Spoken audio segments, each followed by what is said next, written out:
The Lord be with you. And with your spirit. A reading from the Holy Gospel according to Matthew. Glory to you, O Lord.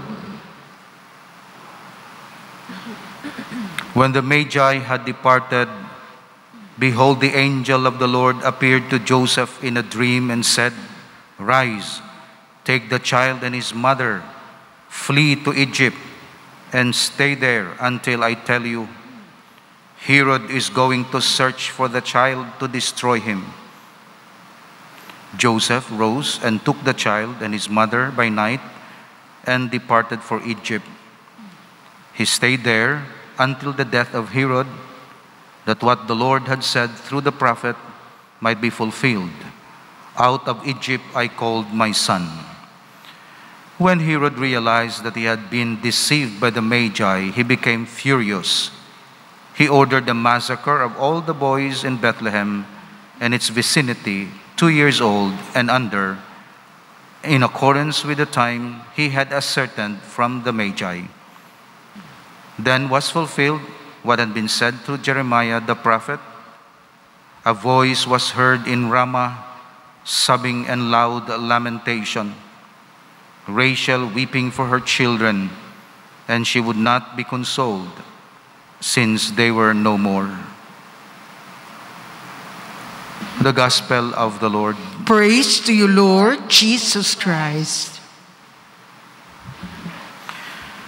We continue to meditate on the meaning and implications of original sin, which is one of the most important doctrines in the Catholic Church. The sin of our first parents, from which come suffering, sickness, war, famine, calamities, and eventually natural and supernatural death.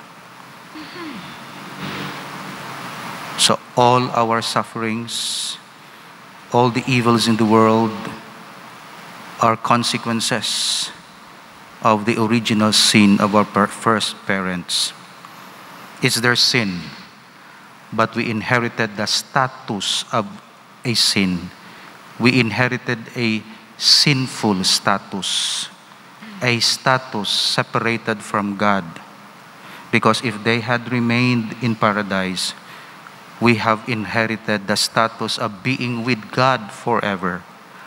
But because of their one-time decision to disobey the commands of God, they were exiled out of paradise, and we were born in exile in the valley of tears. And we inherited, because we are separated from the light, we were born in darkness, we inherited the consequences of being born in the status of darkness and condition of being exiled, that is separated or away from God. That's why we need baptism. And I thank God for the sacrament of baptism. My anniversary, a baptismal anniversary today, because that was the signal and the time when I received the promise of eternal life again, and the supernatural grace lost by our parents were restored to our soul. That's why baptismal day is very important, more important than our birthday as Christians. Birthday is our birth in this exile, in this valley of tears, in this world. Baptismal is our birthday in heaven already, our life to come. Unless you be born by water and Holy Spirit, you cannot go back. You cannot enter the kingdom of God. That's why we continue to meditate on the evils of original sin. And we've started with a description of the conditions of humanity represented by Adam and Eve before the fall. Our first parents were created in the grace of God and therefore possess singular perfections of soul and body. And the perfections of the soul are found in an enlightened understanding, a free will, free from weakness, and possession of the Spirit of God, or what we call sanctifying grace. And then the perfections of our bodies before the fall are immortality. We will not die. Free from liability to sickness and disease. Will not suffer sicknesses and diseases. And our body will remain in paradise in its perfection. And because our body is perfect, we have the commands. We have the power over all creatures. And we have dominion over all the creatures around us. And they will obey us. Of course, we lost this because of the sin of our first parents. We lost the supernatural gifts, although we retained the natural gifts. Again, our structure, when we come to understand this, the natural, the human side, okay, and then the supernatural, immortality, perfections of body and soul, to be with God forever. But because of original sin, boom, we lost the supernatural. But we retain the natural. That's why we enjoy the natural capacity of man. We have thoughts, we have our decisions, we have our enjoyment, we have our pleasure, etc. Money, power, these are natural gifts. But we lost the supernatural gifts. Fellowship with God, Holy Spirit, eternal life. Amo nang nadula sa original sin. That's why, isang matawo kita, tani i-eredar ta inang supernatural, hindi naton ma-eredar unless bawion ni Kristo kag i-distribute liwat sa aton through the sacraments. That's why mga sakramento, distribution of supernatural gifts, baptism, adoption liwat sang Father. Kaya ti naglayas ka mo, ti adapt ka. Okay? Confession, para makabalik ka. Communion, para may fellowship ka sa Diyos. So ang 7 sacraments actually are attempts of God, means nga gina-offer sa aton para makabalik kita sa supernatural level. That's why kung mag-receive ka sang baptism, ga supernatural ang imo life. Ikaw nga may birthday subong, kung i-baptize ka, naga-birthday ka man sa supernatural level sa langit. Natural birthday ko lang, November 4, birthday ko natural. Pero December 28, birthday ko liwat sa supernatural. Unless you be born again, you cannot enter the kingdom of God. That's why mga sakramento nagabalik sa aton sang supernatural gifts nga nadula sang aton first parents. Kamo na ang obra sang simbahan, ginabalik ya ang supernatural gifts. Anong supernatural gifts? Again, life of God, eternal life, kingdom of God, participation in the life of God. Now, ang kakatabo sa aton, imbis nga magsaka kita sa supernatural, nagapanaog pagid kita sa natural, naga-unnatural. Namo ng delikado sa humanity. Natural, supernatural, unnatural. That's why ang batasan sang tao naga-sapat, naga-unnatural. Imbis nga natural, unnatural, abnormal. Gasapat siya. Gabinastos. Imbis nga himo sa mga layi nga mag-supernatural, gahimo sang layi, kag ang unnatural relationship among ginalegalize. Kita nyo, ma-understand nato ng sitwasyon. That's why ga-fight out ang simbahan. Hindi pwede na ang mga marriage nga kontra sa natural law. Ang natural, ihimuon mo rin nga natural karon, nagnaog ka sa sapat. Imbis na nga itibuong mo kay gintibuong ni Jesus, i-elevate kita sa babaw. Tungod sang world nga ini, sang devil nga ini, sang flesh nga ini, gintapakan pag ika nagnubo ka na gid sa natural. To hindi ka na makilala nga tao, gasapat ka na, sobra ka pa sa baboy.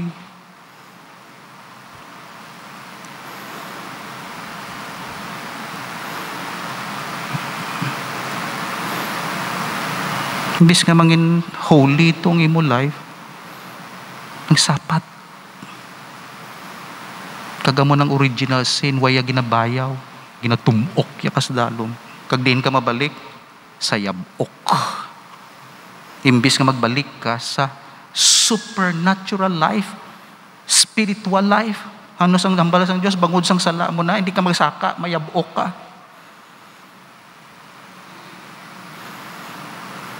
Kag imbis nga ang handom mo babayi, nga mangin pure ang handom mo sa pagpamana, mangin bastos ang imo handom.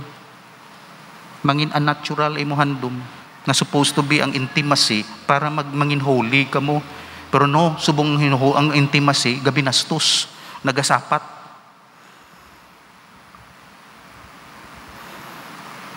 Amon na ang consequence ng original sin. That's why amon ni, kung may mga asosasyon, ministries, bisan pagkapari, gina-consider ang effect of original sin. Kay grabe ang pull sang sin pa idalom. Kag kung wala grasya. So kung wala kaya sang supernatural, wala ka devotion, wala ka sacraments, wala ka prayer, wala ka Dios, wala ka, butungon ka pa idalom, kay way isang mabutong sa imo pa ibabaw.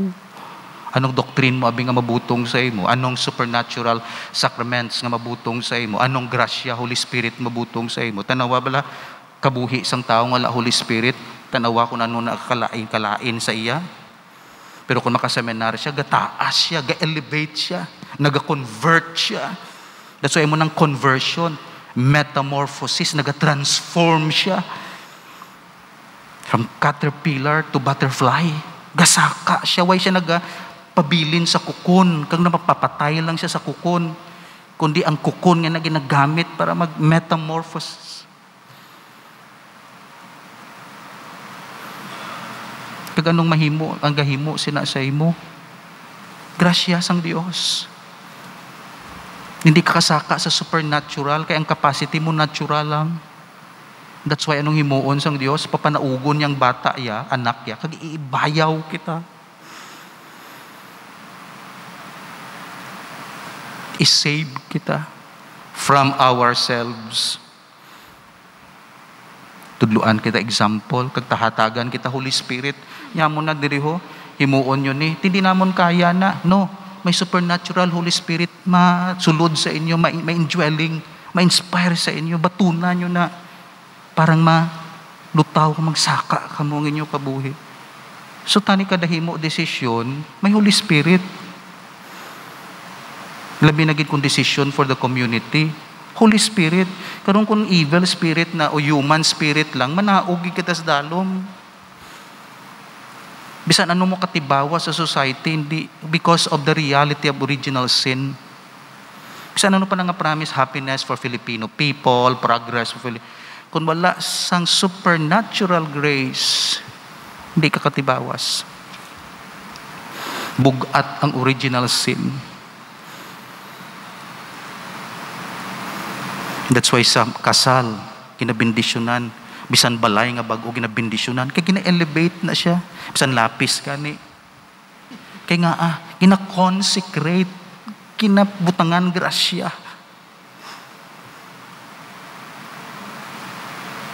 Munang epekto sa original sin.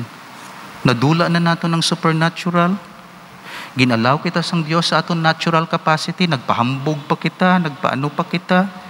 Nga wala sang Dios, ginideny pa naton, guwa naton, inaway, survival of the fittest. Wala sang supernatural spirit. That's why ang simbahan ara dira, Kristiyano ara dira, to remind our children na may supernatural life. Pray. Have fellowship with God. Have recourse to the sacraments.